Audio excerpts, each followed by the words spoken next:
आज मु आपको सुजी एवं टमाटर नुआ शैली रे एमती गोटे जलखिया रेसिपी बनैकी देखी। ये रेसिपी बनैबा बहुत सहज। आपण बिना इन सोढ़ा दही रे रेसिपीटी को बनई पारे। आपण जदि कम समय बनैकी खाइबा चाहते तेबे यही रेसिपीटी को बनातु। गोटे कप सुजी रे आपण एते सारा बनई पारे जलखिया। नमस्कार, ममता किचन ओडिया को आपण समस्त को अनेक अनेक स्वागत। तो ये चलतु देखी नवा आज रेसिपी। आज रेसिपी को देखिकी आपण जानी पारुथिबे जे केते स्वादिया हेतिबो आ केते नरम मध्य हेछि। आपण जदि मो चैनल नुआ अछंती तबे लाइक शेयर सब्सक्राइब करिवे। तो एठी किछि मु सुजी कंचा लंका एवं किछि टमाटो साइड रे किछि धनिया पत्र रखी नेछि। तो सबु जिनस को आपण एठी मेजर करके ही देबे। तो आपण जेतिकी क्वांटिटी रे बनैबा को चाहुथिबे सही अनुसार सबु जिनस आपण एठी मेजर करके ही देबे। तो मु एठी गोटे कप सुजी नै जेछि। ग्राम हिसाब रे 200 ग्राम सुजी अछि। तो सही कप रे मु एठी दुईटा टमाटो काटिकी दे देछि। खंडे अदा को छोट छोट करके काटिकी दे देछि। दुईटा एठी कंचा लंका देछि। आपण जदि आपण गोटे कप जगार जदि 2 कप सुजी नौचंदी सही अनुसार आपण टमाटर क्वांटिटी आउ दुईटा अधिका करके देबे। तो तापर कौन करबा ना एटी किछि धनिया पत्र दे दबा एवं सही मेजरिंग कप रे गोटे कप पानी देकी एही भली एमती बाटिकी नै आसीबा। तो एबे मु बाटिकी एमती गोटे बाउल को बाहर करके रखी नेछि।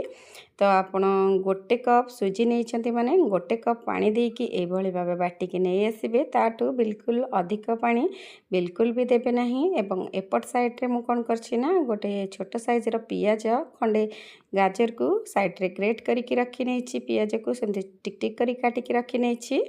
तापर साइड रे फाळे कैप्सिकम को सेमती छोट छोट करके काटिकी रखी नेथिली।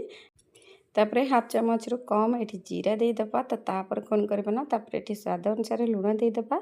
तो एतिकी जिंस को दे सारला परे डंकी साहाय्य रे भल भाबरे मिसई नेबे।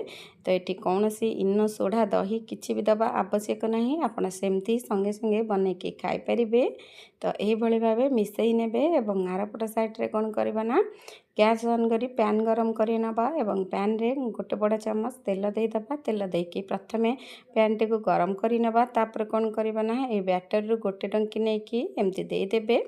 तापर गोटे पट साइड हेई आसले आपण आरपट साइड को उल्टै नेबे। तो आपण एटी गोटे जिंस मन रखिथिबे बैटर को देला बेले गैस रो फ्लेम को एटी लो रे रखिथिबे। प्रथमे पैन को गरम करी नेबे। तापर कोन करबा ना बैटर को देला परे गैस रो फ्लेम को एटी लो रे रखिबे। गोटे पट साइड एमती हेई आसले आरपट साइड को एमती उल्टै नेबे। तो आप हाई फ्लेम रे कि मीडियम फ्लेम रे बिल्कुल भी रखिए नहीं। तल आड़ू पोड़ी जीव भीतर बिल्कुल भी सीझी नथिबो। तो दुई पट साइड को ए भले भाबे एपट सेपट करके आपण एमती बाहर करि नेबे एवं रही जाइथबा बळके बैटर को से सेम प्रोसेस रे एमती बनै नेबे। तो खाइबा पई तो बहुत टेस्टी हेतिला। आपण निश्चिंत ए रेसिपीटी को घरे बनातु एवं केमिति लागिला कमेंट बॉक्स रे निश्चिंत कमेंट करिवे।